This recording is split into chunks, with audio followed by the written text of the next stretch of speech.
PDF save చేస్తున్నాను.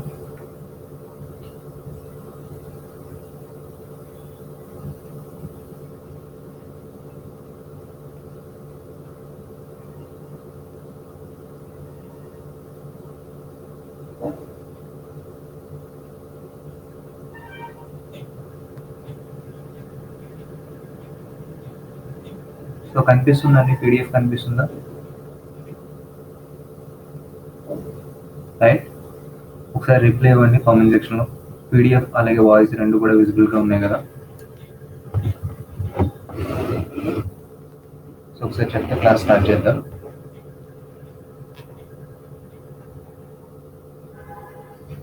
Is it visible to you guys?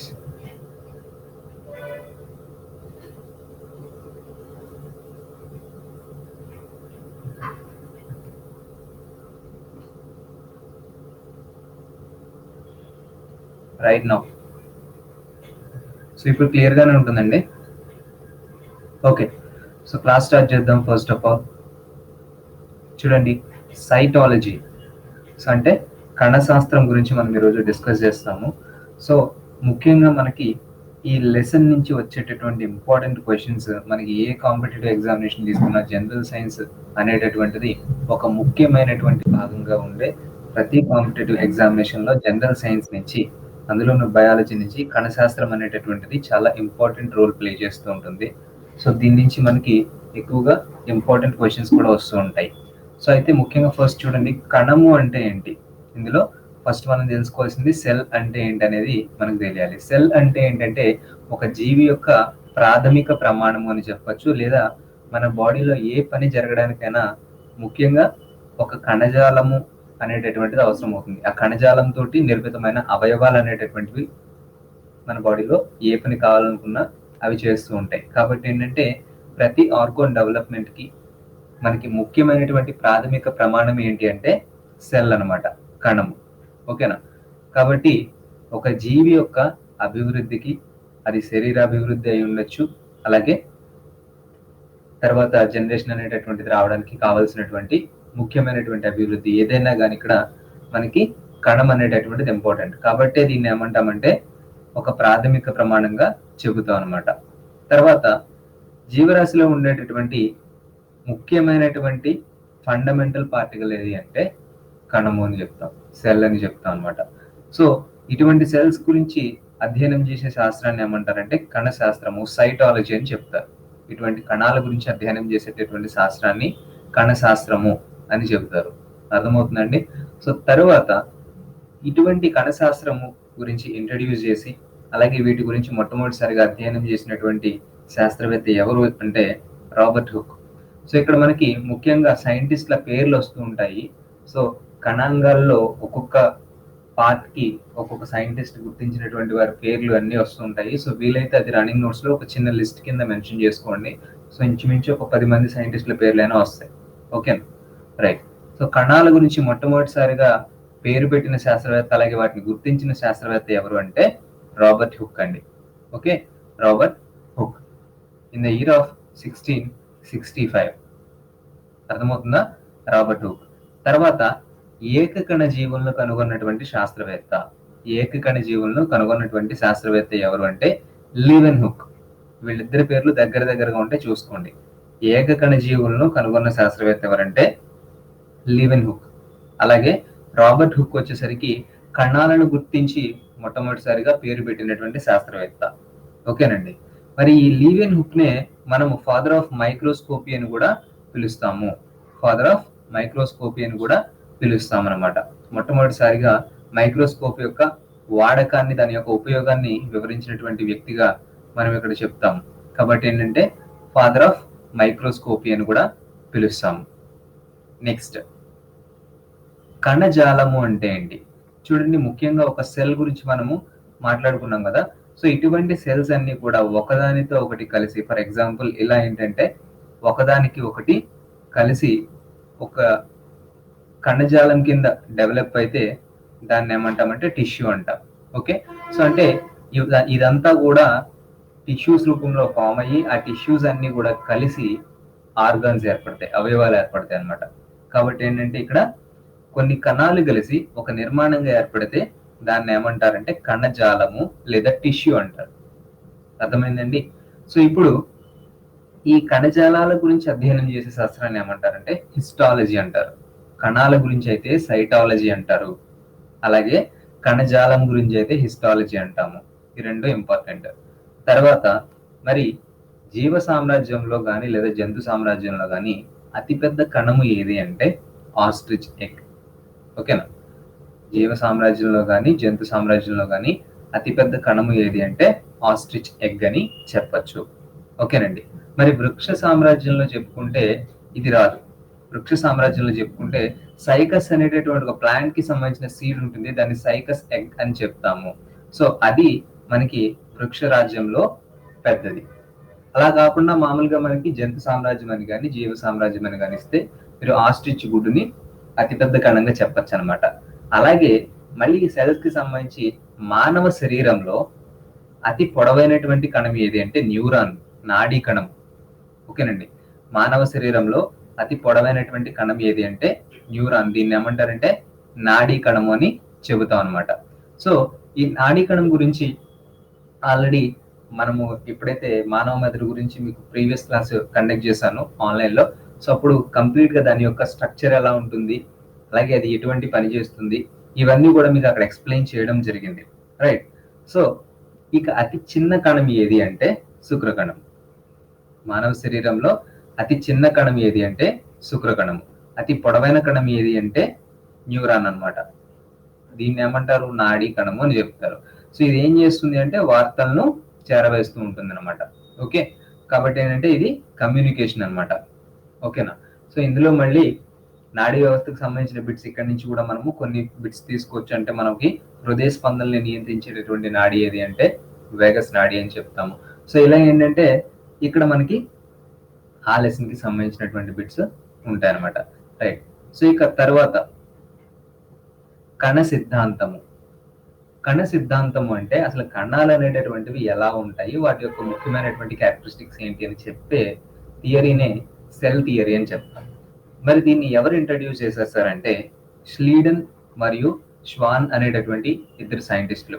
ష్లీడెన్ మరియు ష్వాన్ అనేటటువంటి ఇద్దరు సైంటిస్టులు మనకి కణ సిద్ధాంతాన్ని ఇంట్రడ్యూస్ చేయడం జరిగింది. ఓకే. సో ఈ కణ సిద్ధాంతం అనేటటువంటిది 1838లో ఇంట్రడ్యూస్ చేశారనమాట. ఓకేనండి. మరి జీవులన్నీ కూడా కణాలతోటి నిర్మితమైనటువంటి జీవులు. ఈ కణము అనేటటువంటిది దాని యొక్క ముందు తరం నుంచి ఏర్పడింది అని చెప్పారు. ఈ థియరీలో ఏం చెప్పారు, జీవులన్నీ కూడా ఏంటంటే కణాల నుంచి ఏర్పడ్డాయి, ప్రతి కణము దాని యొక్క ముందు తరం నుంచి తర్వాత తరానికి వచ్చింది అని వీళ్ళు ఒక థియరీని ఇంట్రడ్యూస్ చేశారనమాట. ఈ థియరీని ఏమన్నారంటే కణ సిద్ధాంతం అన్నారు. సో దీన్ని ఇచ్చినటువంటి సైంటిస్టులు ఇంపార్టెంట్ ష్లీడెన్ అండ్ ష్వాన్ అనమాట. సో ఇది గుర్తుంచుకోండి ఫస్ట్ ఆఫ్ ఆల్. ఓకేనా? సో ఇక్కడికి మీకు ఇంచుమించు 4 సైంటిస్టుల పేర్లు వచ్చాయి. తర్వాత కణ సిద్ధాంతం తర్వాత కణాల యొక్క రకాలు. ఇక్కడ నుంచి చాలా చాలా ఇంపార్టెంట్ టాపిక్. ఓకే. సో జాగ్రత్తగా వినండి. కణాల యొక్క రకాలు అంటే మనకి ముఖ్యంగా సెల్ అనేటటువంటి దాన్ని తీసుకుంటే 2 రకాలుగా ఉంటుంది. ఫస్ట్ది ఏంటి అంటే కేంద్రకం లేనటువంటిది. ఓకే. సెల్ ఉన్నప్పుడు సెల్ మధ్యలో కేంద్రకం న్యూక్లియస్ అంటాం కదా, అది ఉండదన్నమాట. అలా లేనటువంటి దాన్ని ఏమన్నారంటే కేంద్రక పూర్వ కణాలు అన్నాం. వీటిని ఇంగ్లీష్ లో ప్రోకేరియాటిక్ సెల్స్ అన్నాం. అలాగే కేంద్రకం ఉన్నటువంటి వాటిని ఏమన్నారంటే నిజ కేంద్రక కణాలు అన్నాం. అంటే యూకేరియాటిక్స్ అన్నమాట. ఓకే. ఇలా 2 రకాలు ఉన్నాయి. కణంలో కేంద్రకం ఉంటే ఒక రకము, లేకపోతే ఒక రకం అన్నమాట. కాబట్టి ఫస్ట్ గా లేనటువంటి వాటి గురించి తెలుసుకుందాం. అంటే కేంద్రక పూర్వ కణాల గురించి మనము తెలుసుకుందాం ముందు. తర్వాత ఒకటి అర్థమైతే రెండోది ఈజీగా గుర్తుండిపోతుంది అనమాట. కాబట్టి చూడండి, ఇవి ఏం చేస్తాయంటే చూడడానికి పోల్చుకుంటే చిన్నగా ఉంటాయి అన్నమాట. కేంద్రక ఉన్న కణాలతో పోలిస్తే కేంద్రకం లేని కణాలు చిన్నగా ఉంటాయి. అలాగే వీటిలో ఆల్రెడీ న్యూక్లియస్ ఉండదు కాబట్టి తర్వాత ఏముంటుందయ్యా అంటే ఒక క్రోమోజోమ్ ఉంటుంది. ఓకేనండి. ఒక క్రోమోజోమ్ ఉంటుంది. అలాగే షేప్ వచ్చేసరికి ఇలా ఉంటుంది అనమాట. ఓకేనండి. దీని యొక్క ఆకారము ఈ విధంగా ఉంటుంది.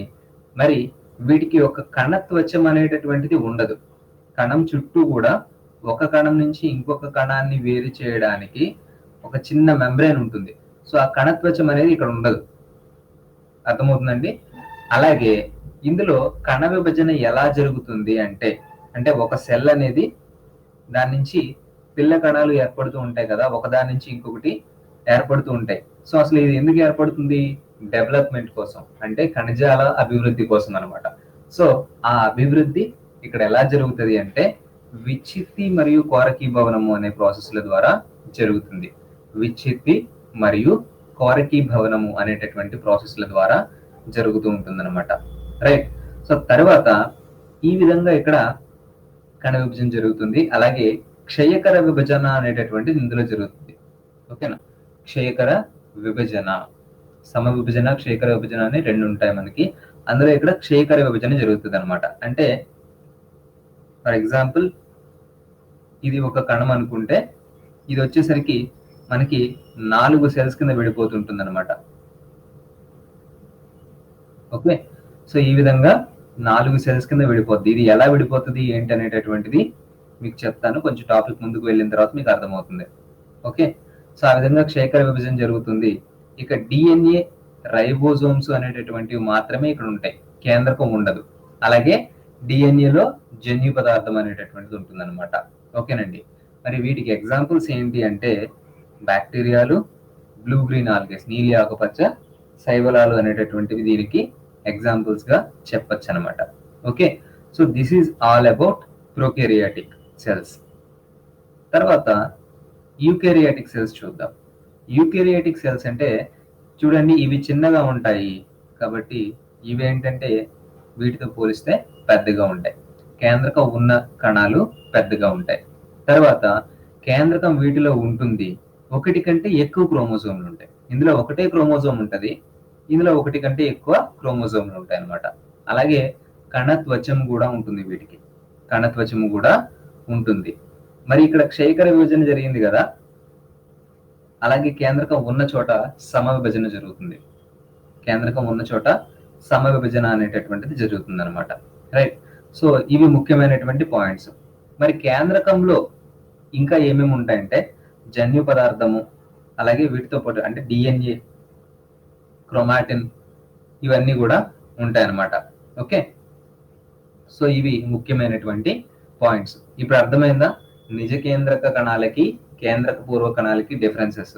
బేసిక్ గా చూసుకుంటే 2-3 పాయింట్స్ అనేటటువంటివి చాలా ఇంపార్టెంట్ పాయింట్స్ అన్నమాట. ఓకేనండి. సో అవి ఇక్కడ మనకి ముఖ్యంగా కేంద్రక పూర్వ కణాలకి నిజ కేంద్రక కణాలకి డిఫరెన్సెస్. సో ఈ కణాలలో ఈ రెండు అయిపోయిన తర్వాత మనము వేటి గురించి నేర్చుకుంటాం కంప్లీట్ గా అంటే నిజ కేంద్రక కణాల గురించి నేర్చుకుంటాం.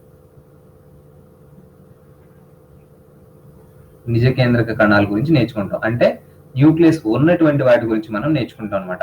అంటే వాటికి ఎగ్జాంపుల్స్ ఏంటి? జంతు కణము, వృక్ష కణము అని చెప్పచ్చు. అలాగే లేనటువంటి వాటికి ఏంటి? బ్యాక్టీరియా, నీలి ఆకుపచ్చ శైవలాలు అని చెప్తాం. సో ఇప్పుడు మనము కొన్ని బిట్స్ చూద్దాం. అంటే వృక్ష కణాల్లోనూ జంతు కణాల్లోనూ డిఫరెన్సెస్ ఏమైనా ఉంటాయా అనేటటువంటి వాటి మీద కొన్ని బిట్స్ వస్తాయి అనమాట.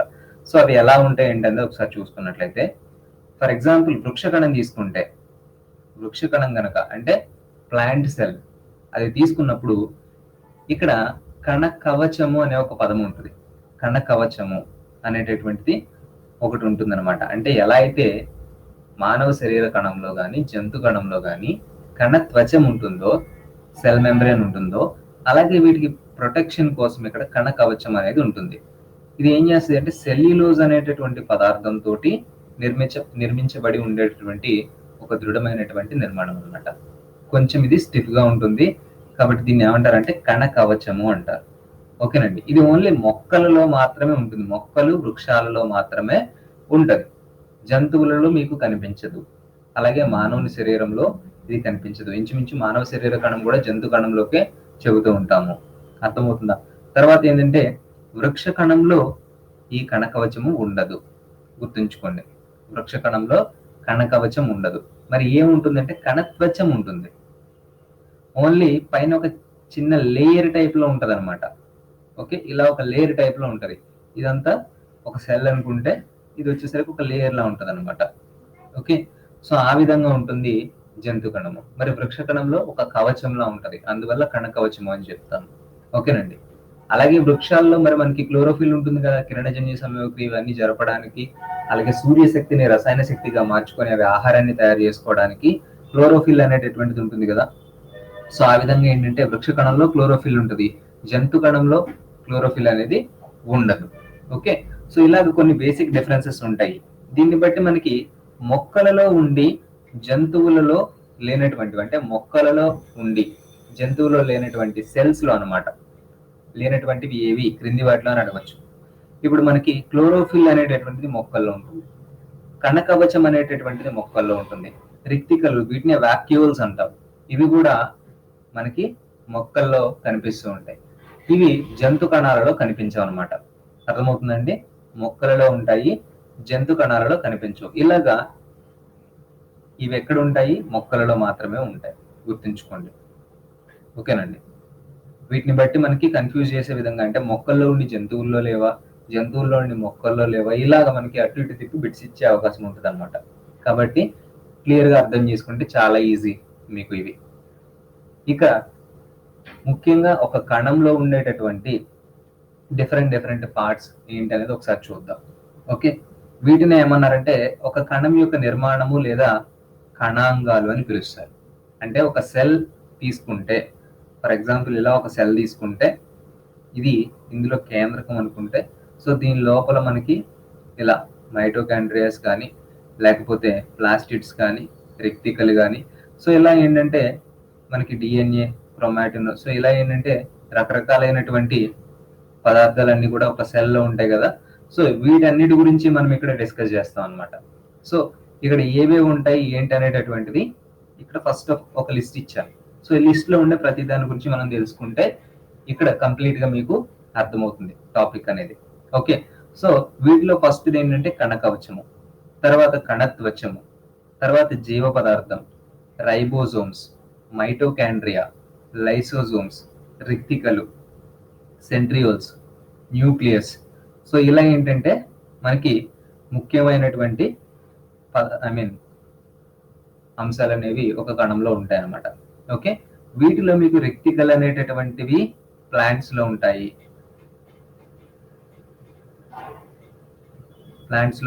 గుర్తుంచుకోండి. ఓకే, ఇక వీటి గురించి తెలుసుకుందాం. ఫస్ట్ ఏంటి? కణకవచం. సో కణకవచం ఎక్కడ ఉంటది? మొక్కల్లో ఉంటుంది. కాబట్టి ఫస్ట్ ఇది కూడా మనకి ప్లాంట్స్ లో ఉండేటటువంటిది అనమాట. తర్వాత ఇది దేనితో నిర్మితం అవుతుంది అంటారు? సెల్యులోజ్ తో నిర్మితం అవుతుంది. ఓకేనా? సెల్యులోజ్ తో నిర్మితం అయ్యేటటువంటి ముఖ్యమైనటువంటి పార్ట్ ఏంటి సెల్ కి సంబంధించి అంటే మొక్కలలో కణకవచం. మరి ఈ సెల్యులోజ్ తో నిర్మితమై ఉన్నప్పుడు జంతువులు అనేటటువంటివి, కొన్ని జంతువులు చిన్న చిన్న గడ్డి మొక్కల్ని కానీ లేకపోతే మొక్కల్ని కానీ ఆహారంగా తీసుకుంటాయి. సో జంతువులలో సెల్యులోజ్ ని అరిగించుకోగలిగేటటువంటి కెపాసిటీ ఉంటుంది. ఓకేనా? జంతువులలో సెల్యులోజ్ ని అరిగించుకోగలిగేటటువంటి కెపాసిటీ ఉంటుంది, కానీ మానవుల్లో అటువంటి కెపాసిటీ ఉండదన్నమాట, గుర్తుంచుకోండి. ఓకే, మానవుల్లో సెల్యులోజ్ ని అరిగించుకోగలిగేటటువంటి కెపాసిటీ ఉండదు. అండ్ ఇంకొకటి ఏంటి అంటే ఈ సెల్యులోజ్ అనేటటువంటిది ఒక పాలీసాకరైడ్. ఓకే, పాలీసాకరైడ్ అంటే షుగర్స్ గురించి మనం మాట్లాడతాం కదా, ఆహార పదార్థాల గురించి మాట్లాడుకున్నప్పుడు, కార్బోహైడ్రేట్స్ గురించి మాట్లాడినప్పుడు అవి సాధారణంగా పిండి పదార్థాలు అంటాం, పిండి పదార్థాలు లేదా చక్కెరలు అంటాం, చక్కెర అణువులు అంటాం. వీటిలో ముఖ్యంగా మనకి మోనోసాకరైడ్ అంటే ఒకటే చక్కెర అణువు కలిగినవి, డైసాకరైడ్ రెండు చక్కెర అణువులు కలిగినవి, పాలీసాకరైడ్స్ అంటే మెనీ అనమాట, అంటే 4 అవ్వచ్చు, 5 అవ్వచ్చు, ఇంకా ఎక్కువ అవ్వచ్చు. అలా ఏంటంటే ఈ షుగర్స్ లో ఈ సెల్యులోజ్ అనేటటువంటిది ఒక పాలీసాకరైడ్ మెటీరియల్, ఇది త్వరగా కరగదు. సో ఆ విధంగా ఏంటంటే ఇది కొంచెం దృఢంగా ఉండేటటువంటిది అనమాట. సో దీనిని అరిగించుకోవడానికి అయితే జంతువులలో అయితే దానికి తగినటువంటి మెకానిజం వాటి యొక్క బాడీలో ఉంటుంది. కాబట్టి వాటికి మొక్కలు, కొన్ని జంతువులు ఏవైతే మొక్కలను ఆహారంగా తీసుకుంటాయో వాటికి డైజెషన్ అవుతుంది. అర్థమవుతుందా? సో అది, లేదా దీన్ని ఈ కణకవచాన్ని కైటిన్ అనేటటువంటి దాంతో కూడా నిర్మితం అవుతుంటుంది అనమాట. సెల్యులోజ్ లేదా కైటిన్ అని గుర్తుంచుకోండి. ఓకేనండి. మరి ఇది స్ట్రాంగ్ గా ఉంటుంది కాబట్టి ఏంటంటే దీని ద్వారా ఒక మొక్కకి ఆధారము అలాగే ఆకారము వస్తాయి. ఎలా అయితే మానవ శరీరంలో మనకి ఈ అస్థిపంజర వ్యవస్థ ద్వారా ఒక మెకానికల్ సపోర్ట్ అనేది ఉంటుందో, అలాగే కణకవచం అనేటటువంటిది దృఢంగా ఉండడం వల్ల ఏంటంటే ఒక మొక్కకి ఆధారము మరియు ఆకారం అంటే షేప్ అలాగే సపోర్ట్ అనేటటువంటివి లభిస్తూ ఉంటాయి అన్నమాట. సో తర్వాత ఇటువంటి కణకవచమే మొక్కలలో కాకుండా ఇంకెక్కడైనా ఉంటుందా అంటే బ్యాక్టీరియాల్లో ఉంటుంది. బ్యాక్టీరియాల్లో ఉంటది, కానీ అక్కడ సెల్యులోజ్ తోటి ఉండదు. బ్యాక్టీరియాల్లో సెల్యులోజ్ తోటి ఉండదు. మరి వేటితో ఉంటుందంటే పెప్టిడోగ్లైకాన్ అనేటటువంటి దాంతో బ్యాక్టీరియాల్లో ఉంటుందన్నమాట. అర్థమవుతుందా? పెప్టిడోగ్లైకాన్ అనే దాంతో బ్యాక్టీరియాల్లో కణకవచం నిర్మితం అవుతుంది. రైట్. సో ఇది కణకవచం గురించి. తర్వాత మనము కణత్వచం గురించి తెలుసుకోవాలి. ఓకేనండి. సో ఈ కణత్వచము అనేటటువంటిది వచ్చేసరికి దీనినే ప్లాస్మా పొర అని కూడా చెబుతారు. ఓకే, దీనినే ప్లాస్మా పొర అని కూడా చెబుతారు అనమాట. సో ఇక్కడ క్లాస్ వచ్చేసరికి మీకు కొంచెం అర్థమయ్యే విధంగానే క్లియర్ గా చెప్తాను. స్పీడ్ అయితే ఒకసారి చెప్పండి, టాపిక్ రిపీట్ చేస్తాను. ఆ పాయింట్ ఎక్కడైతే మీకు అర్థం కాలేదో ఒకసారి మీరు కామెంట్ చేస్తే మళ్ళీ ఆ పాయింట్ నేను మీకు రిపీట్ చేసి ఎక్స్ప్లెయిన్ చేస్తాను. ఓకే, ఇక చూడండి, ఈ కణత్వచం అనేటటువంటిది ఏంటంటే చాలా పలుచుగా ఉండేటటువంటి ఒక లేయర్ అనమాట. ఓకే, మరి ఇది దేనితో నిర్మితం అవుతుందంటే లిపిడ్స్ మరియు ప్రోటీన్స్ తోటి నిర్మితం అవుతుంటుంది. ఇది ఏం చేస్తుందంటే రెండు కణాల యొక్క మధ్యలో ఉండేటటువంటి ఒక సన్నటి మెంబ్రేన్ అనమాట. అంటే రెండింటిని వేరు చేస్తుంది అని చెప్పొచ్చు. రెండింటిని వేరు చేస్తూ ఉంటుంది అని చెప్పొచ్చు అనమాట. ఓకేనా? సో మనకి ఇలా ఒక కణం తీసుకుంటే దీనిపై ఉండేటటువంటి సన్నని లేయర్నే కదా మనం చెప్పుకున్నాం ఇక్కడ కణత్వచం అని. సో ఈ కణత్వచాన్ని ఈ లోపల ఉండేటటువంటి కంప్లీట్ జీవ పదార్థం ఏదైతే ఉందో దాన్ని కలిపి ఏమంటారంటే ట్రోపోప్లాస్ట్ అంటారు. కణత్వచాన్ని జీవ పదార్థాన్ని కలిపి ట్రోపోప్లాస్ట్ అంటారనమాట. ఓకేనా? సో ఈ జీవ పదార్థం అంటే మనకి ముఖ్యంగా కణంలో ఉండేటటువంటి, నేను ఆల్రెడీ మనం చెప్పుకున్నాం కదా, అంతర్జీవ ద్రవ్యజాలం ఉంటుంది, మైటోకాండ్రియా ఉంటుంది, గాల్జీ సంక్లిష్టము, లైసోజోమ్స్, రైబోజోమ్స్, ఇందాక మనం ఏదైతే లిస్ట్ చెప్పుకున్నామో అదంతా కూడా మనకి ఇక్కడ ఇందులో జీవ పదార్థంగా చెప్తాం లేదా కణ ద్రవ్యంగా చెప్తాం అనమాట. ఓకేనా? సో ఈ రెండింటిని కలిపి ఏమంటాం మనము ట్రోపోప్లాస్ట్ అని పిలుస్తాం. మరి ఇది ఎక్కడ ఉంటది అంటే జీవ పదార్థము కణత్వచానికి, కేంద్రక త్వచానికి, అంటే మనకి కేంద్రకం ఏదైతే ఉందో దానిపైన ఒక సన్నటి లేయర్ ఉంటుంది. సో ఈ మధ్యలో మనం ఇక్కడ చెప్పుకున్నాం, అంటే ఇక్కడ కణ ద్రవ్యంలో ఉండే ఈ లిస్ట్ ఏదైతే ఇచ్చానో అవన్నీ కూడా ఏంటంటే ఇక్కడ ఉంటాయి మొత్తం. సో తర్వాత మనకి సెల్ మెంబ్రేన్ ఉంటుంది అనమాట. ఈ పైన ఇదంతా సెల్ మెంబ్రేన్. ఓకే, సో ఈ సెల్ మెంబ్రేన్ కి అలాగే ఈ కేంద్రకం యొక్క మెంబ్రేన్ కి మధ్యలో ఏదైతే ఈ స్పేషియస్ పార్ట్ ఉందో దీన్ని ఏమన్నారంటే జీవ పదార్థం అన్నారు. ఇందులో అంతర్జీవ ద్రవ్యజాలము, రైబోజోములు, గాల్జీ బాడీ, లైసోజోములు, ప్లాస్టిడ్లు, మైటోకాండ్రియా, క్లోరోప్లాస్ట్, రిక్తికలు, కేంద్రకం, ఇవన్నీ ఉంటాయన్నమాట. ఓకేనా? సో వీటి గురించి బేసిక్గా అంటే కంప్లీట్గా మరీ డెప్త్గా అనేటటువంటిది అవసరం లేదు, కానీ ఎవరెవరు ఏ సైంటిస్ట్ దీన్ని మనకి ఇంట్రడ్యూస్ చేశారు, అదేవిధంగా ముఖ్యమైనటువంటి అంశం ఏంటి, దానికి సంబంధించి మనం గుర్తుంచుకోవాల్సిన ముఖ్యమైనటువంటి అంశం ఏంటి అనేది ఒకసారి తెలుసుకుందాం. సో ఫస్ట్ ఏంటంటే అంతర్జీవ ద్రవ్యజాలం. దాన్నే మనం ఏమన్నాం అంటే ఎండోప్లాస్మిక్ రెటిక్యులం అంటాం, అంతర్జీవ ద్రవ్యజాలం. దీనిని కేఆర్ పోర్టర్ అనేటటువంటి సైంటిస్ట్ కనుగొన్నారు. సైంటిస్ట్ నెంబర్ 5 ఈ లెసన్ లో. ఓకే, కేఆర్ పోర్టర్ అనేటటువంటి సైంటిస్ట్ కనుగొనడం జరిగింది. దాన్ని ఏమన్నారు? ఎండోప్లాస్మిక్ రెటిక్యులం అన్నారు. పేరు రాసుకోండి, సైంటిస్ట్ పేరు రాసుకొని పక్కన ఆ ఏదైతే ముఖ్యమైన అంశం ఉందో అది రాసుకోండి. ఓకేనా? తర్వాత ఇది నిజ కేంద్రక జీవుల్లో ఉంటుంది. ఇది మీ అందరికీ తెలిసిందే కాబట్టి జస్ట్ ఇది ఈ పాయింట్ గుర్తుంచుకోండి. తర్వాత ఇది రైబోజోమ్స్ ని కనుగొన్న శాస్త్రవేత్త ఎవరంటే పాలడే. రైబోజోమ్స్ ని పాలడే అనేటటువంటి సైంటిస్ట్ కనుగొన్నారు. ఇది గోళాకారంగా ఉంటుంది. అనమాట.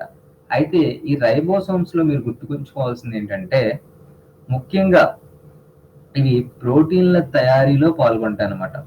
రైబోజోమ్స్ ప్రోటీన్ల తయారీలో పాల్గొంటాయి. ఎలా అంటే ఒక గ్రూప్ గా ఫామ్ అయి పాల్గొంటాయి అనమాట. ఆ గ్రూప్ ని ఏమన్నారు? పాలిజోమ్స్ అన్నారు. ఓకే, ఇవి ఒక గ్రూప్ గా తయారై ఫామ్ అవుతాయి కాబట్టి వీటిని పాలిజోమ్స్ అన్నారు. ఈ పాలిజోమ్స్ అనేటటువంటివి ప్రోటీన్ల తయారీలో పాల్గొంటాయి. ఓకే, అందువల్ల వీటిని ఏమన్నారు? ప్రోటీన్ కర్మాగారాలు అని పిలవడం జరిగిందనమాట.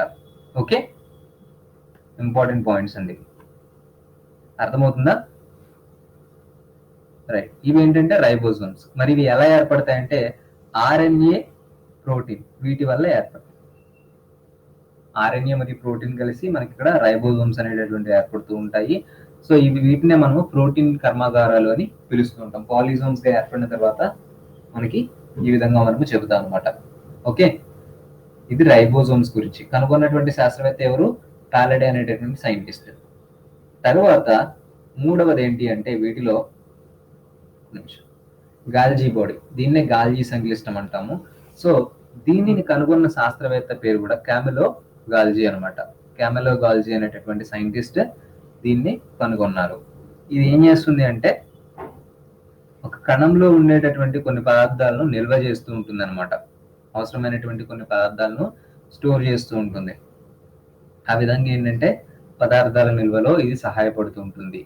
తర్వాతది లైసోజోమ్స్ అని పిలుస్తూ ఉంది. ఈ లైసోజోమ్స్ అనేటటువంటి ఈ పదార్థాన్ని క్రిస్టియన్ డి డూనే అనేటటువంటి ఒక శాస్త్రవేత్త కనుగొనడం జరిగిందనమాట. సో ఈ లైసోజోమ్స్ అనేటటువంటివి జీర్ణక్రియ సమయంలో, అంటే వీటిని ఎంజైమ్స్ అని కూడా మీరు గుర్తుంచుకోవచ్చు. సింపుల్ గా గుర్తుంచుకోవాలంటే ఎంజైమ్స్ అని గుర్తుంచుకోండి. ఎందుకంటే పిండి పదార్థాలు, ప్రోటీన్లు, కేంద్రక ఆమ్లాలు, సో వీటిని విడగొట్టే ఎంజైమ్స్ ఏవైతే ఉన్నాయో అవన్నీ మనకి ఇక్కడ ఉంటాయి లైసోజోమ్స్ లో. అందువల్ల ఏమవుతుందంటే ఆహారం జీర్ణం అవడంలో ఉపయోగపడతాయి. ఎంజైమ్స్ ఎప్పుడు కూడా మనకి జీర్ణక్రియకి హెల్ప్ చేస్తూ ఉంటాయి కాబట్టి ఆహారం జీర్ణం అవడంలో ఇవి ఉపయోగపడుతూ ఉంటాయి అన్నమాట. ఓకేనా? అలాగే ముఖ్యంగా ఈ లైసోజోమ్స్ అనేటటువంటివి ఎప్పుడైనా కొన్ని డిసీజెస్ వచ్చినప్పుడు, బాడీలో కొన్ని డిసీజెస్ వచ్చినప్పుడు సెల్స్ చనిపోవడానికి కూడా కారణం అవుతూ ఉంటాయి అనమాట. బాడీ సెల్స్ కొన్ని చనిపోవడానికి కూడా కారణం అవుతుంటాయి. కాబట్టి ఏమంటారంటే వీటిని కణాల యొక్క ఆత్మాహుతి సంచులు అని పిలుస్తారు. ఇది కూడా ఒక ముఖ్యమైనటువంటి బిట్, నోట్ చేసుకోండి. కణాల యొక్క ఆత్మాహుతి సంచులు అని పిలుస్తారు అన్నమాట. వేటిని పిలుస్తారు? లైసోజోమ్స్ ని పిలుస్తారు. ఓకే, కణాల యొక్క ఆత్మాహుతి సంచులు అని వేటిని పిలుస్తారంటే లైసోజోమ్స్ ని పిలుస్తారండి. రైట్. ఇక ప్లాస్టిడ్స్ అనేటటువంటివి ముఖ్యంగా మీరు గుర్తుంచుకోవాల్సినవి ఏంటి అంటే ఇందులో టూ టైప్స్ ఉన్నాయి. ఒకటి ఏంటంటే నిల్వ చేసే ఆహారాన్ని బట్టి, రెండోది ఏంటంటే కలర్ని బట్టి. నిల్వ చేసే ఆహారాన్ని బట్టి ఒకటి, కలర్ని బట్టి మరొకటి అన్నమాట. సో ఈ కలర్ని బట్టి వచ్చేటటువంటి ప్లాస్టిడ్స్ తీసుకుంటే క్రోమోప్లాస్ట్, క్లోరోప్లాస్ట్, ల్యూకోప్లాస్ట్ అని 3 ఉన్నాయి. ఓకే, సో ఇవేం చేస్తాయంటే ఫర్ ఎగ్జాంపుల్ మనము క్రోమోప్లాస్ట్ కనుక తీసుకున్నాం అనుకోండి, ఇవి ఫ్రూట్స్ కి, ఫ్లవర్స్ కి కలర్ ని అప్లై చేస్తాయి అనమాట. ఫ్రూట్స్ కి మరియు ఫ్లవర్స్ కి కలర్ ని అప్లై చేస్తాయి. మొక్కల్లో ఎరుపు కానీ, నారింజ రంగు కానీ, పసుపు రంగు కానీ, సో ఇటువంటి కలర్స్ అనేటటువంటివి రావడానికి క్రోమోప్లాస్ట్లు ముఖ్యమైనటువంటి కారణం అనమాట. తర్వాత క్లోరోప్లాస్ట్ అంటే క్లోరోఫిల్, మీకు ఐడియా ఉంది కదా. క్లోరోఫిల్ అనేటటువంటి మొక్కల్లో ఉంటుంది. ఇది ఆకుపచ్చ అనేటటువంటి రంగునిస్తుంది. మరియు ముఖ్యంగా ఇందులో ఉండేటటువంటి ఖనిజ మూలకం ఏంటి అంటే magnesium, atomic number 12 magnesium. Okay, chlorophyll అనేటటువంటిది ఆకుపచ్చ రంగునిస్తూ ఉంటుంది. ఓకేనా? దీన్ని ఏమంటారంటే kitchen house of the cell అంటారు. ఎందుకంటే ఇది ఆహారాన్ని తయారు చేస్తూ ఉంటుంది కాబట్టి మొక్క, మనం ఏమంటామంటే ఇక్కడ kitchen house of the cell అంటే క్లోరోఫిల్ అని చెప్తాం. ఓకేనా?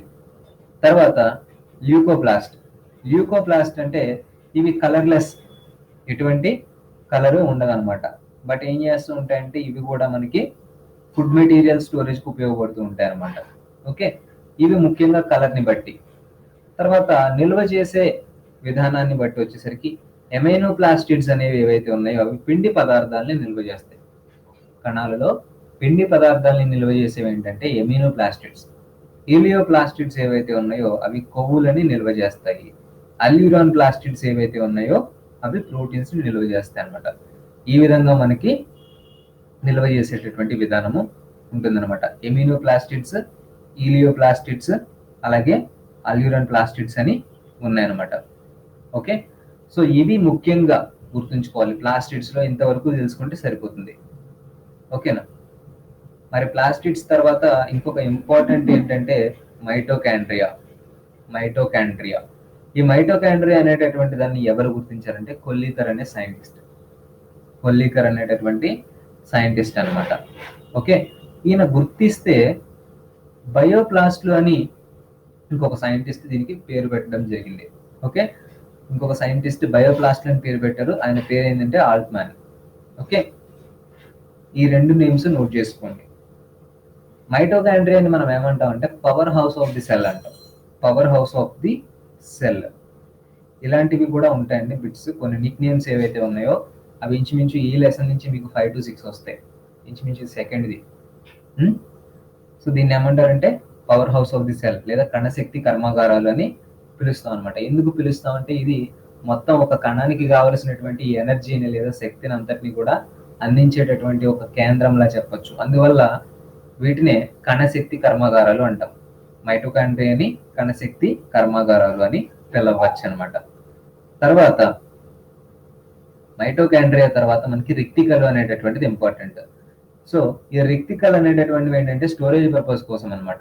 స్టోరేజ్ పర్పస్ కోసం అంటే ఏ స్టోరేజ్ పర్పస్ కోసం అంటే అనవసరమైనటువంటి మెటీరియల్ ఏదైతే ఉందో సో దాన్ని టెంపరీగా స్టోర్ చేయడానికి ఇక్కడ మనకి రిక్టికలు అనేటటువంటివి పనిచేస్తాయి. కాబట్టి ఏంటంటే పదార్థాల యొక్క నిల్వలకు ఇది కూడా కేంద్రకం అవుతూ ఉంటుంది. వీటి చుట్టూ ఉండేటటువంటి పొరను ఏమంటారంటే టోనోప్లాస్ట్ అంటారు. వీటి చుట్టూ ఒక పొర ఉంటుంది, దాన్ని ఏమంటారంటే టోనోప్లాస్ట్ అంటారు. మరి దీన్ని ఏమన్నాము storage house of the cell లేదా store house of the cell అన్నాం. ఓకే, కిచెన్ హౌస్ అయిపోయింది, తర్వాత పవర్ హౌస్ అయింది, ఇది స్టోర్ హౌస్. ఓకే, 3 అయ్యాయి ఇక్కడికి, సేమ్ టైప్ ఆఫ్ బిట్స్. తర్వాతది వచ్చేసరికి కేంద్రకం అండి. తర్వాతది ఏంటంటే కేంద్రకం. ఈ కేంద్రకాన్ని కనుగొన్నటువంటి సైంటిస్ట్ రాబర్ట్ బ్రౌన్. కేంద్రకాన్ని కనుగొన్నటువంటి సైంటిస్ట్ ఎవరు? రాబర్ట్ బ్రౌన్ అనమాట. ఈ న్యూక్లియస్ అనేటటువంటిది మనకి ఇంచుమించు స్పెరికల్ షేప్ లో ఉంటుందని చెప్పడం జరిగింది. న్యూక్లియస్ స్పెరికల్ షేప్ లో ఉంటుంది. దీన్ని ఏమన్నారంటే డైనమిక్ సెంటర్ అని చెప్పారు.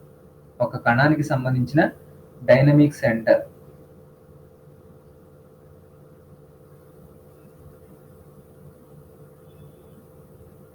డైనమిక్ సెంటర్ అని చెప్పడం జరిగింది అనమాట. సో ఇక్కడ ఇలా ఎందుకు చెప్పామంటే ముఖ్యంగా అన్ని రకాలైనటువంటి చర్యలు కూడా అంటే ఒక కణంలో జరిగేటటువంటి ప్రతి పని కూడా ఏంటంటే కేంద్రకం యొక్క అధీనంలో జరుగుతుంది. ఎలా అయితే మానవ శరీరాన్ని మెదడు కంట్రోల్ చేస్తూ ఉంటుందో అలా ఏంటంటే సెల్స్ అన్నిటినీ కూడా కేంద్రకం కంట్రోల్ చేస్తూ ఉంటుంది. అంటే ప్రతి సెల్ కి సంబంధించి దాంట్లో ఉండే కేంద్రకము ఆ పనితీరంతా కూడా చూసుకుంటూ ఉంటుంది. అందువల్ల దాన్ని ఏమన్నారంటే dynamic centre of the cell అని పిలుస్తూ ఉంటాం అనమాట. ఓకే, తర్వాత దీని చుట్టూ మనకి 2 పొరలు ఉంటూ ఉంటాయి అనమాట. ఓకే, ఈ కేంద్రకంలో ఉండేటటువంటి మెటీరియల్ ఏమంటారంటే కేంద్రక ద్రవ్యం అంటారు. లోపల ఉండే మెటీరియల్ అని అర్థం అనమాట. ఓకే, సో ఇందులో ఉండేవి ఏంటి కేంద్రకాంశాలు అంటే ఏంటంటే కేంద్రకంలో ఉండేటటువంటి ఒక పదార్థం ఏదైతే ఉందో దీన్ని గుర్తించిన శాస్త్రవేత్త ఫాంటానా అనేటటువంటి శాస్త్రవేత్త. మరి ఇందులో ఏముంటాయి అంటే ఆర్ఎన్ఏ ఉంటుంది, అలాగే ప్రోటీన్ ప్లస్ డిఎన్ఏ ఉంటాయి.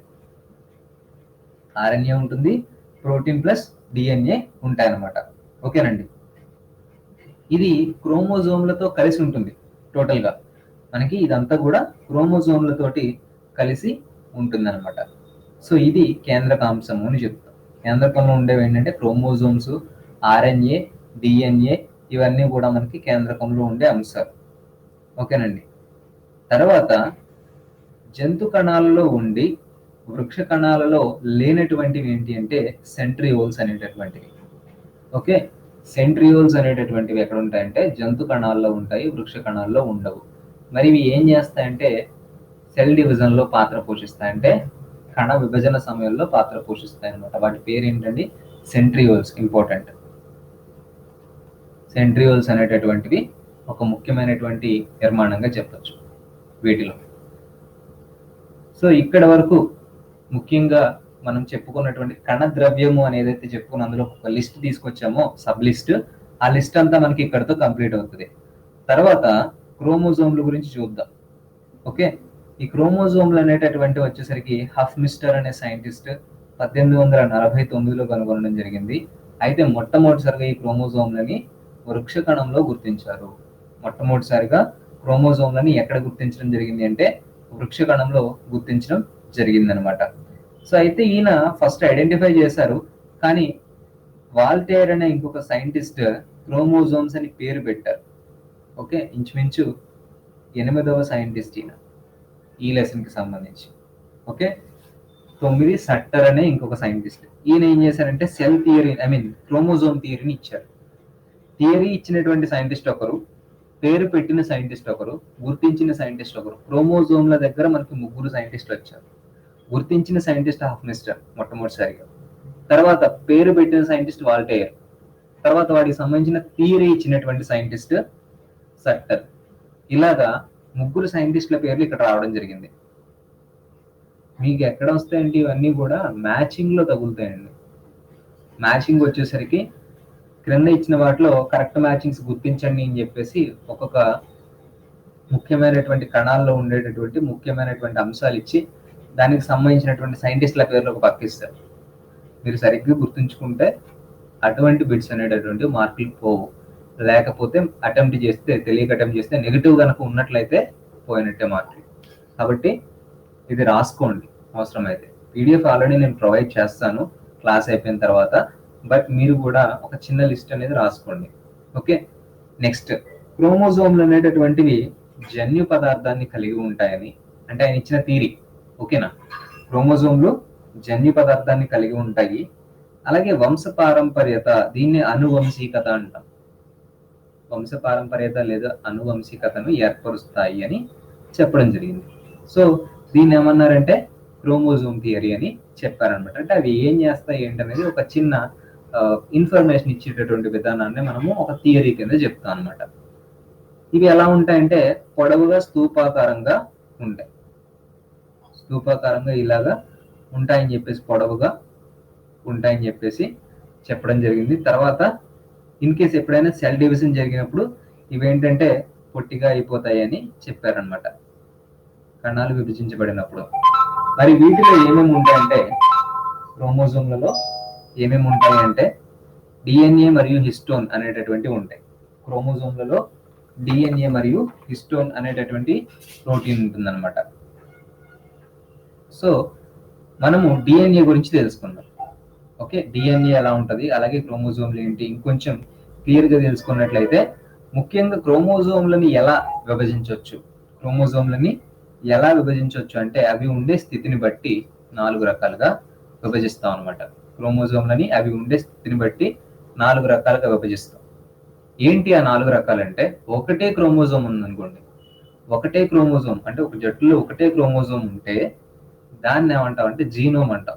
అంటే ఇందాక ఆల్రెడీ కేంద్రకం లేనటువంటి కణాల గురించి మాట్లాడాం, అక్కడ ఒక క్రోమోజోమ్ ఉంటుంది అని మాట్లాడాం కదా. సో వాటిని జీనోమ్ అని చెప్పొచ్చు, లేదా ఏకస్థితిక అని చెప్పొచ్చు. ఇంగ్లీష్లో అయితే హ్యాప్లాయిడ్ అంటారు. అర్థమవుతుందండి? సో అలా ఏంటంటే జీనోమ్ కానీ ఏకస్థితి అంటే ఒకటే ఉంది కాబట్టి ఏకస్థితి, ఇంగ్లీష్లో అయితే హ్యాప్లాయిడ్ అంటాం. అలాగా మనకి ఒకటే క్రోమోజోమ్ ఉంటాయి. 2 ఉన్నాయనుకోండి డైప్లాయిడ్, 2 ఉంటే ద్వయస్థితి లేదా డైప్లాయిడ్ అంటాం. ఓకేనా, 3 ఉన్నాయనుకోండి ట్రైప్లాయిడ్, 3 కదా, ట్రైప్లాయిడ్ అని చెప్తాం. తర్వాత 3 కంటే ఎక్కువ ఉన్న వాటిని ఏమంటాం అంటే పాలిప్లాయిడ్ అంటాం. 3 కంటే ఎక్కువ ఉంటే పాలిప్లాయిడ్ లేదా బహుస్థితి అని చెప్తాం అనమాట. పాలి అంటే మెనీ కదా, కాబట్టి బహుస్థితి అని చెబుతాం. సో మరి వీటికి ఎగ్జాంపుల్స్ ఏమైనా ఉన్నాయంటే, జంతువుల యొక్క అండం అనేటటువంటిది ఇక్కడ మనకి సింగిల్ క్రోమోజోమ్ ఎగ్జాంపుల్. తర్వాత డైప్లాయిడ్కి వచ్చేసరికి మొక్కల ఆకులు కానీ లేదా కాండం కానీ, అలాగే మానవుడు. సో ఇవన్నీ కూడా ఏంటంటే అంటే ఈ కణాలన్నీ కూడా మనకి డైప్లాయిడ్ ఎగ్జాంపుల్. తర్వాత కొబ్బరి తీసుకున్నట్లయితే, అంటే కొబ్బరి మీరు కొబ్బరికాయ కనుక చూసినట్లయితే దాని యొక్క ముచ్చుకుంటుంది కదా, సో అది తీసి చూస్తే మీకు ఇంచుమించు ఇలాగా 3 ఉంటాయి కదా. సో ఇవేంటంటే మనకి ఒక రకంగా క్రోమోజోమ్స్ అని చెప్పొచ్చు అనమాట. సో అలా ఏంటంటే వీటిని ట్రైప్లాయిడ్ అంటారు అనమాట. కొబ్బరిలోని అంకురచ్ఛేదం అంటారు దీన్ని. సో ఇది వచ్చేసరికి ఏంటంటే ట్రైప్లాయిడ్ కి ఎగ్జాంపుల్. తర్వాత పాలీప్లాయిడ్. పాలీప్లాయిడ్కి వచ్చేసరికి పంట మొక్కలు వీటిలో అనేక క్రోమోజోమ్లు ఉంటాయి కాబట్టి పంట మొక్కలు అనేటటువంటిది పాలీప్లాయిడ్ కి ఉదాహరణ. బేసిక్ గా మనకి ఇలాగ క్రోమోజోమ్లు విభజించాం. అయితే ఇంకొక క్లాసిఫికేషన్ ఉంది, చాలా ఇంపార్టెంట్ క్లాసిఫికేషన్. ఈ క్రోమోజోముల్లో ముఖ్యమైనటువంటిది మరొక క్లాసిఫికేషన్ ఉందన్నమాట. పీడిఎఫ్ ఇస్తాను, బట్ క్లాస్ చూడండి, లేకపోతే మీకు పీడిఎఫ్ చదివినా కానీ ఏం అర్థం కాదు. ఒకసారి ఎక్స్ప్లెనేషన్ వింటే క్లాస్, అప్పుడు మీకు పీడిఎఫ్ అనేది ఒకసారి ఈజీగా చూసుకున్నప్పుడు అర్థమైపోతుంది. రైట్. సో చూడండి, క్రోమోజోమ్ అనేటటువంటిది ఆటోజోమ్, అల్లోజోమ్ ఇలా 2 రకాలు. అంటే మనకి ముఖ్యంగా స్థితిని బట్టి 4 రకాలు, కానీ వాటి యొక్క క్యారెక్టర్ లేదా నేచర్ ని బట్టి 2 రకాలు. అర్థమైందా? స్థితిని బట్టి ఏక, ద్వయ, త్రయ, బహు ఇలాగా 4 రకాలుగా చెప్తాం. అవి ఉండేటటువంటి నంబర్ ని బట్టి, స్థితిని బట్టి. మరి బేసిక్ క్లాసిఫికేషన్ ఏంటి అంటే 2 టైప్స్ అనమాట. 2 టైప్స్. సో ఫస్ట్ వచ్చేసరికి ఆటోజోమ్స్, సెకండ్ వచ్చేసరికి అల్లోజోమ్స్. ఆటోజోమ్స్ మరియు అల్లోజోమ్స్. మరి ఏంటివి? ఆటోజోమ్ అంటే ఏంటి, అల్లోజోమ్ అంటే ఏంటి? సింపుల్ గా చెప్పాలంటే మన శరీరము కణాలతో నిర్మితమైంది. శరీర కణాలన్నీ కూడా కణజాలాలతో ఏర్పడ్డాయి. అంటే కణ విభజన జరిగింది కదా, కణ విభజన జరిగింది. సో శరీర భాగాల్లో జరిగేటటువంటి కణ విభజన మనకి ఆటోజోమ్స్ అనేటటువంటి వాటికి సంబంధించి. తర్వాత అల్లోజోమ్స్ ఏమైతే ఉన్నాయో ఇవి వచ్చేసరికి జెండర్ డిసైడింగ్ అనమాట. అంటే మేలా, ఫిమేలా. సో దీన్ని డిసైడ్ చేయడానికి వచ్చే క్రోమోజోమ్స్ ఏవైతే ఉన్నాయో వీటిని అల్లోజోమ్స్ అంటాము. వీటిని లైంగిక క్రోమోజోమ్లు అంటాము. లైంగిక క్రోమోజోమ్లు అంటాము. ఇవేంటంటే జెండర్ ని డిటర్మైన్ చేస్తాయి. మేల్ ఆర్ ఫీమేల్ అనేది డిటర్మైన్ చేసేవి ఏంటి అంటే అల్లోజోమ్స్. అలాగే బాడీ డెవలప్మెంట్ కి ఉపయోగపడేటటువంటివి, కణ విభజన ద్వారా బాడీ డెవలప్మెంట్ కి ఉపయోగపడేవి ఏంటి అంటే ఆటోజోమ్స్ అన్నమాట. అర్థమైందా? మరి వీటినే శారీరక క్రోమోజోమ్లు అని పిలుస్తున్నాం కదా, ఇవి ఎక్కువ సంఖ్యలో ఉంటాయి. అర్థమవుతుందా? అంటే వీటితో పోల్చుకుంటే ఇవి ఎక్కువ సంఖ్యలో ఉంటాయి. శరీరం మొత్తం డెవలప్ అవడానికి ఇవి అవసరం కాబట్టి ఎక్కువ సంఖ్యలో ఉంటాయి. కణాల యొక్క పెరుగుదల మరియు అభివృద్ధికి సహకారం చేస్తాయి అన్నమాట. తర్వాత అల్లోజోమ్స్కి వచ్చేసరికి ఏమవుతాయంటే ఇవి స్త్రీ పురుష లక్షణాలను, అంటే మేలా ఫిమేలా అనేటటువంటిది డిసైడ్ చేస్తాయి. కాబట్టి ఇవి ఎలా ఉంటాయంటే ఓన్లీ XY క్రోమోజోమ్లుగా ఉంటాయి అన్నమాట. XY క్రోమోజోమ్లుగా ఇక్కడ మనకు ఉంటాయి. అంటే ఇవి తక్కువ సంఖ్యలో ఉంటాయి అన్నమాట. ఓకేనా? ఇవి ఎక్కువ సంఖ్యలో ఉంటాయి, ఇవి తక్కువ సంఖ్యలో ఉంటాయి. ఇది గుర్తుంచుకోండి. ఓకేనండి. సో మరి టోటల్గా ఎన్ని క్రోమోజోమ్స్ ఉంటాయి? మానవుల్లో టోటల్గా ఎన్ని క్రోమోజోమ్స్ ఉంటాయి? ఇది చాలా ఇంపార్టెంట్. మనకి ప్రీవియస్ ఎగ్జామ్స్లో అడిగినటువంటి బిట్స్లో కూడా చాలా సార్లు రిపీట్ అయింది. ఓకే. సో మానవుల్లో ఉండేటటువంటి క్రోమోజోమ్లు 23 జతలండి. ఈ 23 జతల్లో ఒక జత మాత్రమే అల్లోజోమ్స్. ఈ ఒక జత ఏంటి? అయితే XX అవుతుంది లేదా XY అవుతుంది, ఏదో ఒకటే పేరు. ఓకేనా? మిగిలినటువంటి 22 కూడా బాడీ డెవలప్మెంట్ కి ఉపయోగపడేవి. అవి అందరికీ కామన్. ఇది వచ్చేసరికి మేల్స్కి ఒకలాగా, ఫీమేల్స్కి ఒకలాగా ఉంటుంది అనమాట. ఓకే. వీటిని బట్టే జెండర్ అనేది డిసైడ్ అవుతుంటుంది. ఫర్ ఎగ్జాంపుల్ ఇక్కడ ఏ విధంగా డిటర్మైన్ చేస్తారు అంటే ఒకసారి చూసుకున్నట్లయితే, ఫర్ ఎగ్జాంపుల్ ఫీమేల్లో తీసుకుంటే ఉండే క్రోమోజోమ్లు XX అనేటటువంటి క్రోమోజోమ్స్ ఉంటాయి. మేల్ తీసుకుంటే మేల్లో ఉండేటటువంటి క్రోమోజోమ్స్ XY అనేటటువంటి క్రోమోజోమ్స్ ఉంటాయి అన్నమాట. ఎప్పుడైతే ఫిమేల్లో ఉండే X క్రోమోజోమ్ వచ్చి మేల్లో ఉండే X క్రోమోజోమ్తో కనుక కలిసింది అనుకోండి, అప్పుడు ఫామ్ అయ్యేది ఏంటి? XX. ఓకే. XX అంటే ఏంటి? మరి ఫీమేలే కదా. అంటే నెక్స్ట్ వచ్చేటటువంటి బర్త్, అంటే నెక్స్ట్ జనరేషన్లో వచ్చేటటువంటి జెండర్ ఏంటి? ఫీమేల్.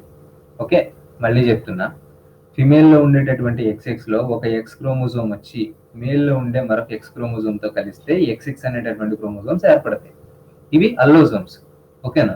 సో XX కాబట్టి నెక్స్ట్ రాబోతున్నటువంటి జనరేషన్ ఏంటి? ఫిమేల్ అనమాట. అంటే నెక్స్ట్ వచ్చేటటువంటి బర్త్ ఫిమేల్ అనేటటువంటిది తెలుస్తుంది అనమాట. తర్వాత అదే ఫీమేల్లో ఉండేటటువంటి ఎక్స్ క్రోమోజోమ్, ఎందుకంటే ఏదైనా ఒకటే. ఓకే, ఇక్కడ ఉండే రెండు ఎక్స్లే కాబట్టి ఈ ఎక్స్ క్రోమోజోమ్ వచ్చి మేల్లో ఉండే వై క్రోమోజోమ్తో కనుక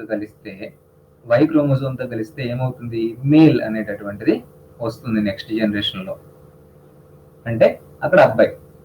ఇలా ఏంటంటే ముఖ్యంగా మనకి జెండర్ డిటర్మినేషన్ జరుగుతుంది. అంటే ఎక్స్ఎక్స్ అంటే ఫిమేల్కి, XY అంటే మేల్కి. కాబట్టి ఏంటంటే ఇక్కడ అమ్మాయ అబ్బాయి, అంటే ఇక్కడ మనకి వచ్చేసరికి మేలా ఫిమేలా అనేది ఎక్కడ డిటర్మిన్ అవుతుంది అంటే మేల్ క్రోమోజోమ్స్ ని బట్టే డిటర్మిన్ అవుతుంది. ఆ విధంగా మనకి జెండర్ అనేటటువంటిది డిటర్మిన్ అవుతుంది అనమాట. ఓకే, అర్థమైంది కదా ఇది. సో ఇది క్రోమోజోమ్ల గురించి ముఖ్యమైన ఇన్ఫర్మేషన్. తర్వాత న్యూక్లిక్ యాసిడ్స్, కేంద్రక ఆమ్లాలు అని చెప్తారు. అంటే కేంద్రకం గురించి మాట్లాడుకున్నాము, అందులో ఉండే కేంద్రక ద్రవ్యం గురించి మాట్లాడాము. మరి వాటిలో ఉండేటటువంటి కొన్ని ముఖ్యమైన ఆమ్లాలు అంటే డిఎన్ఏ ఉంటుంది, అలాగే ఆర్ఎన్ఏ ఉంటుంది అని మనం చెప్పుకున్నాం. కేంద్రక అంశాల్లో డిఎన్ఏ ఉంటుంది, ఆర్ఎన్ఏ ఉంటుంది అని మనం చెప్పుకున్నాం కదా. సో అవన్నమాట ఆ డిఎన్ఏ ఆర్ఎన్ఏ ఏవైతే ఉన్నాయో వాటినే మనము కేంద్రక ఆమ్లాలు అంటాం. వీటి గురించి ఒకసారి చూద్దాం. మరి వీటిని ఎవరు గుర్తించారు? మొట్టమొదటిసారిగా డిఎన్ఏ మరియు ఆర్ఎన్ఏని ఎవరు గుర్తించారంటే జోసెఫ్ ఫెడరిక్ మిషర్ అనే సైంటిస్ట్ గుర్తించారు. జోసెఫ్ ఫెడరిక్ మిషర్ అనేటటువంటి ఒక సైంటిస్ట్ వీటిని గుర్తించడం జరిగిందనమాట. ఓకే, డిఎన్ఏ ఫుల్ ఫామ్ ఏంటి అంటే deoxyribo nucleic acid, deoxyribo nucleic acid. మరి ఆర్ఎన్ఏ అంటే రైబో న్యూక్లిక్ యాసిడ్. ఇవి ఫస్ట్ ఎబ్రివేషన్స్. తర్వాత డిఎన్ఏని గుర్తించిన వారు ఎవరు అంటే వాట్సన్ మరియు క్రిక్. ఈ సైంటిస్టులు ఇద్దరు కూడా 1953లో డిఎన్ఏ గురించి అధ్యయనం చేసి వాటిని గుర్తించడం జరిగింది. అలాగే వీరికి నోబెల్ బహుమతి కూడా వచ్చింది. ఎప్పుడంటే 1962లో డిఎన్ఏకి వీరు చేసిన పరిశోధనలకు ఫలితంగా నోబెల్ బహుమతి కూడా లభించింది అనమాట. ఇక డిఎన్ఏ షేప్ ఎలా ఉంటుంది అంటే డబుల్ హెలిక్స్, అంటే ఇలా డబుల్ హెలిక్స్ అంటే ఒక మెలికలుగా ఉంటుంది అనమాట. హెలిక్స్ షేప్ మీకు తెలుసు కదా, ద్వికుండలిని అంటారు, డబుల్ హెలిక్స్ అనమాట. ఈ విధంగా ఉండేటటువంటిది డిఎన్ఏ ప్యాటర్న్. ఈ విధంగా డిఎన్ఏ అనేటటువంటిది ఉంటుంది. సో చాలా మంది మీరు చూసే ఉంటారు. ఇక తర్వాత ఇక్కడ క్రోమోజోమ్స్ లో ఇది ఉంటుంటుంది. సో తర్వాత ఏమవుతుంటుందంటే అనువంశికతకు ముఖ్యమైనటువంటి కారణం, అంటే ఒక జనరేషన్ ని కంటిన్యూ చేయడానికి ముందు తరంలో ఉండేటటువంటి లక్షణాలు తర్వాతి తరంలో కనిపించడానికి ఈ డిఎన్ఏ అనేటటువంటిది చాలా చాలా అవసరం అవుతుంది. కాబట్టి డిఎన్ఏ నుండి అనువంశికతని గుర్తించవచ్చు. అంటే ముందు తరంలో ఉండేటటువంటి లక్షణాలు తర్వాత తరానికి రావడానికి డిఎన్ఏ ఒక ముఖ్యమైనటువంటి జన్యు పదార్థం అనమాట. ఓకే, ఇంతవరకు గుర్తుంచుకోండి. ఆర్ఎన్ఏ వచ్చేసరికి ఏమవుతుంది అంటే ఇది జన్యు పదార్థము కాదు. అలాగే ఇది ప్రోటీన్ల యొక్క సంశ్లేషణలో పాల్గొంటుంది. జన్యు పదార్థం కాదు ఆర్ఎన్ఏ అనేది సాధారణంగా. కానీ కొన్ని హెచ్ఐవికి సంబంధించినటువంటి వైరస్లలో ఇది ఒక జన్యు పదార్థంగా పనిచేస్తుంది, అంటే ఒక జీన్ గా పనిచేస్తుంది అనమాట. గుర్తుంచుకోండి, సాధారణంగా అయితే ఇది కాదు. ఓకేనా. తర్వాత డిఎన్ఏ ఇక్కడికి వచ్చేసరికి డబుల్ హెలిక్స్ ఉంటుంది, ఆర్ఎన్ఏ వచ్చేసరికి ఒకటే ఉంటుంది అనమాట, సింగిల్ అనమాట. ఇలా ఒకటే ఉంటుంది.